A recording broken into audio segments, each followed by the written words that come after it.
मेरा सीधा सवाल सर, आपने कहा, एस जयशंकर ने कहा कि ना डिपोटेशन नया है, ना जो प्रक्रिया अपनाई गई वो कोई नहीं है, हमेशा से होती आई है। लेकिन यहां पर सवाल उस तरीके पर उठ रहा है जिस तरीके से भारतीयों की वापसी हुई है, हथकड़ी पहनाए हुए, चेन में बांधे हुए। क्या इस तरीके से भारतीयों की वापसी होगी? और क्या डिपोटेशन के इस तरीके को रोक पाने में भारत सरकार सक्षम नहीं थी यूएस के साथ? देखिए, आज माननीय विदेश मंत्री जी ने बहुत स्पष्टता के साथ इस सारी सवालों का जवाब दिया है। उन्होंने ये बताया कि यह प्रक्रिया पहली बार नहीं हुई, तो हंगामा पहली बार क्यों हो रहा है? जो लोग हंगामा कर रहे हैं उनको भी ये पता है कि इंटरनेशनल कानून के तहत, अमेरिका के कानून के तहत ये सारी की सारी विधिक प्रक्रिया अपनाई गई है। और ये प्रक्रिया कोई उन लोगों के साथ नहीं है जो अमेरिका में रह रहे हैं भारतीय। ये प्रक्रिया उन लोगों के साथ हो रही है जो गैर कानूनी तरीके से अमेरिका पहुंचे। अब वो कैसे पहुंचे, किन तरीकों से पहुंचे, उनके साथ किन लोगों ने कबूतरबाजी की, कौन से एजेंट शामिल रहे, गैर कानूनी तरीके से जो लोग अमेरिका के भीतर रह रहे थे उनके साथ ये प्रक्रिया का पालन किया गया है। और ये आज से नहीं, 2009 से लेके विदेश मंत्री जी ने जो आंकड़े गिनाए हैं, ये हजारों की संख्या में है। तो मनमोहन सिंह जी की भी सरकार में हुआ, उसके बाद भी हुआ, तो ये तो हमेशा से होता आया है। तो ऐसे में आज उसको लेकर बखेड़ा खड़ा करना, इस प्रकार की सियासत खड़ी करना, मुझे लगता है कि ये बहुत उचित नहीं है, मुनासिब नहीं है। तब जबकि सबको पता है कि इंटरनेशनल कानून के तहत अमेरिका के अपने कानून है, वहां पर जो लोग गैर कानूनी तरीके से रह रहे हैं, ये उस देश का कानून है, उस देश की अपनी विधिक प्रक्रिया है, उस देश ने उस प्रक्रिया को अपनाया है। और अगर पहली बार हुआ होता, पहली बार किसी के साथ इस प्रकार की चीज हुई होती, तो निश्चित तौर पर सवाल बनता। जहां तक आपने कहा कि जो उनके साथ जिस प्रकार की उनको घेराबंदी के भीतर रखा गया, ये एक देश का अपना एक कानून है। जो लोग वहां पकड़े गए, उनके पास कोई वहां का वीजा नहीं था, उनके पास कोई वैध दस्तावेज नहीं थे, वो किस प्रकार से वहां पर रह रहे थे, तो उस देश में वहां पर वो पकड़े गए, उस देश ने उनको वापस किया है।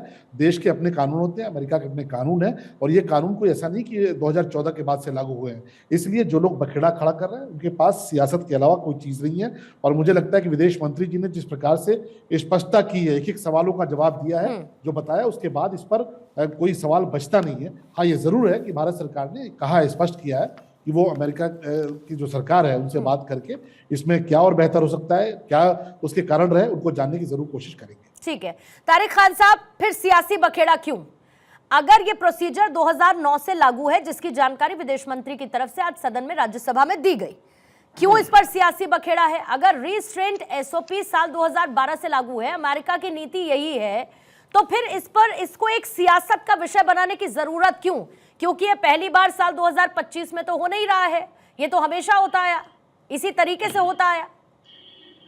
हमेशा हथकड़ी लगा के लाई गई, इसके प्रमाण भी देने चाहिए हमेशा, क्योंकि वीडियो में दिख रहा है कि महिलाओं को भी हथकड़ी लगाई गई, हमेशा महिलाओं को भी हथकड़ी लगा के लाई गई, इसके भी प्रमाण देने चाहिए। क्योंकि इलेक्ट्रॉनिक मीडिया तो था ही नहीं ना 2013 में, 8 में, 9 में, सब था ही नहीं। सब 14 के बाद आया, वीडियो नहीं था, कैमरा नहीं था, कुछ भी, सब 14 के बाद आया, मोदी साहब लेके आए।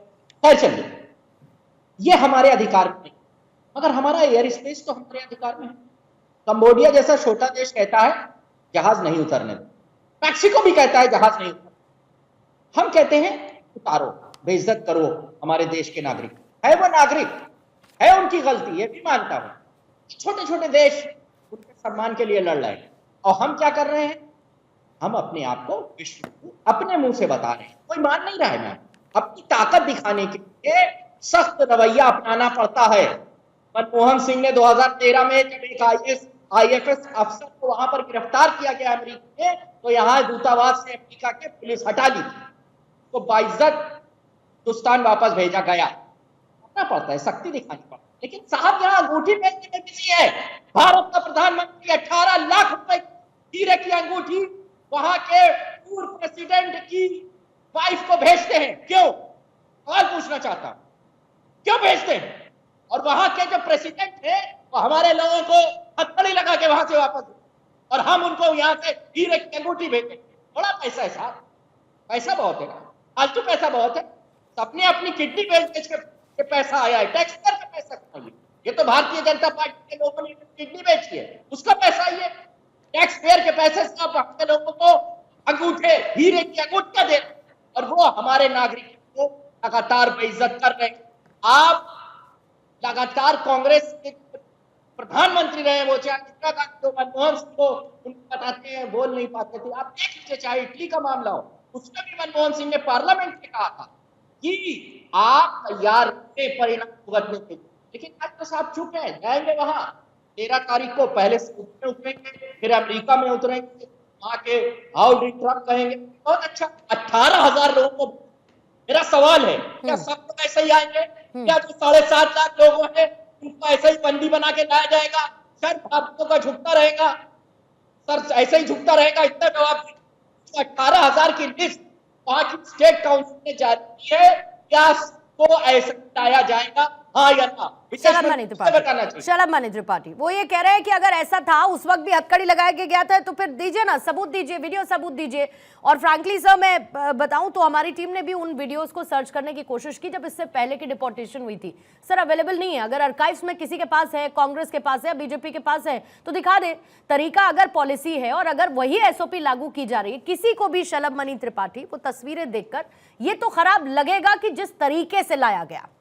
इस बात को आप बार बार प्रूफ करते रहिए, कहते रहिए कि पॉलिसी है उनकी, ठीक है सर, जायज है, हर देश की अपनी पॉलिसी होती है। तरीका कैसे जायज है? पूर्णिमा जी, अगर वीडियो आपके पास नहीं है, आपके आर्काइव में नहीं है, टीवी चैनलों के पास नहीं है, या हमारे तारिक खान साहब के पास नहीं है, इसका मतलब ऐसा नहीं कि प्रक्रिया का पालन नहीं किया गया। आप उठाकर देखिए, आप आरटीआई लगा दीजिए। ये तो एसओपी बनी हुई है। और 2012 की जो बात कर रहे हैं, 2012 में मनमोहन सिंह जी प्रधानमंत्री थे, यूपीए की सरकार थी, और 503 लोग डिपोर्ट हुए थे। 503 लोग, कोई 2, 4, 5 लोग नहीं, 503 लोग डिपोर्ट किए गए थे। और इसी एसओपी के तहत, इसी विधिक प्रक्रिया के तहत वो लोग जो गैर कानूनी तरीके से अमेरिका में रह रहे थे, अमेरिका ने उनको डिपोर्ट किया था। और तब तो हल्ला नहीं मचा, तब तो कोई शोर नहीं मचा। एसओपी भी यही थी। एसओपी ऐसा नहीं कि ट्रंप ने आते ही बना दी, अभी तो डोनाल्ड ट्रंप ने काम शुरू किया, तो ऐसा तो नहीं कि अचानक बना दिया। ये वही एसओपी थी, वही कानून थे, वही वैधानिक प्रक्रिया थी। हाँ, विपक्ष जो है, हम विपक्ष में थे जिसने सकारात्मक विपक्ष की भूमिका निभाई। इसको लेकर कोई इस प्रकार की चीजें नहीं की कि भारत को शर्मिंदा होना पड़े देश के, दुनिया के आगे। लेकिन आज विपक्ष इसको मुद्दा बना रहा है, तो ठीक है, मुद्दा बनाना इनका अधिकार है। लेकिन जिस प्रकार की स्थितियां, जिस प्रकार का झूठ फैलाने का प्रयास कर रहे हैं, बहुत स्पष्टता के साथ अमेरिका की सरकार ने भी कहा, हमारी सरकार भी कह रही, किसी महिला, किसी बच्चे के साथ ये चीज नहीं हुई। लेकिन जो एसओपी है, आप किसी देश के भीतर पकड़े जाते हैं, पूर्णिमा जी जाती हैं, गैर कानूनी तरीके से अमेरिका में रह रही हैं, वहां पर पकड़ लिए गए। अब वहां पर पकड़ने के बाद एक सरकार का अपना कानून होता है, हर देश का अपना एक कानून है। दूसरी बात इन्होंने कहा साहब वापस कर देते, तो वापस कर देते तो जो लोग आए हैं उनसे जरा पूछिए कि किन परिस्थितियों में वहां पर रह रहे थे। वो तो खुद बता रहे हैं कि साहब हमें छुप के रहना पड़ता था। जो वहां पर गए सर, जाके घरों में, जो वहां पर गए वो तो किस तरीके से गए, उन्होंने तो बहुत कुछ आप बीती बताइए सर, भरा पड़ा है सब कुछ। किस तरीके से गए, कैसे उन्होंने अपनी पूरी जमीन जायदाद घर सब कुछ बेच दिया, कुछ नहीं बचा उनके पास, कैसे गए और किसने धोखा दिया सर?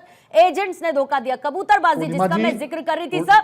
सबसे बड़ी बात, अगर हम किसी समस्या की बात करते तो पहले तो उसकी जड़ में जाएंगे ना, कि उसकी जड़ कहां पर है। कौन है वो एजेंट्स, कौन है वो 40-50 लाख रुपए देके वादा करते हैं कि हम लीगल तरीके से आपको अमेरिका भेज रहे हैं, या किसी बड़े स्टेट में हम आपको भेज रहे हैं, किसी बड़े देश में भेज रहे हैं, लेकिन होता क्या है फिर वहां पर जाकर? देखिए, ये समस्या हमेशा से चलती आई है और बार बार सरकारें जागरूक करती हैं कि आप बिल्कुल लीगल तरीके से जाइए। क्या बहुत से लोग जाके दुबई नहीं फंस जाते? बहुत से लोग जाके दूसरे देशों में नहीं फंस जाते, और हम उनको कई बार वापस लेके आते हैं। हमारा जो दूतावास है उनको वापस लेके आता। तो ये जो तारिक खान साहब कह रहे हैं कि नहीं, उनको वापस कर देते, तो उनके साथ किस प्रकार की जुल्म ज्यादती वहां पर हो रही थी, किन परिस्थितियों में वहां पर रह रहे थे। तो आप चाहते हैं कि हमारे नागरिकों को हम कहते हैं उनको डिस्कार्ड कर देंगे, नहीं साहब हम आपको लेना नहीं चाहते। फिर उनकी स्थिति क्या होती? तो हमने तो उनको स्वीकार किया कि नहीं ठीक है, हमारे लोग हैं वहां पर जिन परिस्थितियों में थे, कम से कम यहाँ पर लीगल तरीके से रहेंगे, हम उन्से जानेंगे क्या परिस्थितियां रही, कौन किन्होंने आपको भेजा, उनके खिलाफ कार्रवाई होगी। नीरज जी, फिर इतना पॉलिटिकल प्रोपेगेंडा क्यों? अगर सरकार इतनी स्पष्ट है और यहां तक ये कह रही है कि आगे जिन लोगों को डिपोर्ट किया जाना है, हम बात करेंगे सरकार से, और हम लगातार उनसे बातचीत कर रहे हैं। विदेश मंत्री ने कहा कि जिस तरीके से उनको भेजा जा रहा है उसको लेकर हम उनसे बात करेंगे।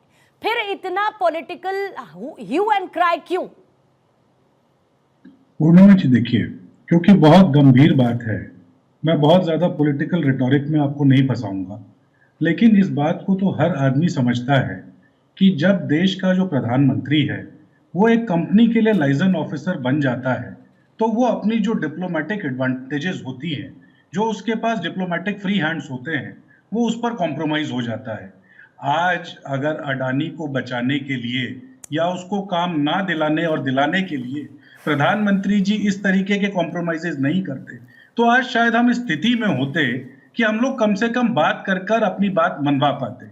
आप इस बात को गंभीरता से समझिए कि पिछले 11 साल में देश के पढ़े लिखे युवाओं की ये स्थिति हो गई कि उनको अपने देश के अंदर उस होपलेसनेस के साथ जीना पड़ा कि उन्होंने ये डंकी रूट समझकर, कबूतरबाजी समझकर इन रास्तों के माध्यम से अपने परिवारों की सारी संपत्ति बेची, अपने परिवारों से सारे रिश्ते नाते तोड़े और अपनी जान को हाथ पर रखकर ये चले गए फॉर ग्रीनर पास्चर्स। और ये पूरे इंसिडेंट्स को सोशल मीडिया पर बहुत व्यापक तरीके से दिखाया गया है कि कैसे रोज हजारों हरियाणा, पंजाब, गुजरात के लोग वहां बॉर्डर पार करने की कोशिश करते हैं और किसी न किसी साउथ अमेरिकन कंट्री में उनमें से आधे से ज्यादा लोगों को मार दिया जाता है। तो देखिए, इसके पीछे तो बहुत बड़ी एक प्रॉब्लम है, वो है कि अनएम्प्लॉयमेंट, और देश के पास आज इनको बताने के लिए कोई जवाब नहीं है।